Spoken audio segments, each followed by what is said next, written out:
ଶ୍ରୀକୃଷ୍ଣଙ୍କୁ ବଧ ନିମନ୍ତେ ଏବଂ ରାଧାରାଣୀଙ୍କୁ ଶେଷ ଦର୍ଶନ କରିବାକୁ ଆଇଛନ୍ତି। ଏ ଖବର ଶୁଣି ରାଧାରାଣୀ ବହୁତ କଷ୍ଟରେ ନିଜର ଦୁଃଖ ପ୍ରକାଶ କରୁଛନ୍ତି କୃଷ୍ଣଙ୍କ ଆଗରେ। ନ ଯିବା ପାଇଁ ମଧ୍ୟ ବହୁତ ତାଙ୍କୁ ଅନୁରୋଧ କରୁଛନ୍ତି।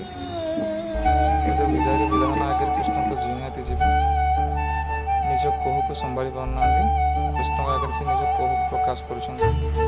ସେପଟେ ଅପୁର ଶ୍ରୀକୃଷ୍ଣଙ୍କୁ ନେବା ପାଇଁ ଅପେକ୍ଷା କରିଛନ୍ତି। ଇଏ ହେଉଛି ବରଗଡ଼ ଜଗନ୍ନାଥର ଗୋଟେ ଛୋଟ ମୁହୂର୍ତ୍ତ। ଜୟ ଜଗନ୍ନାଥ।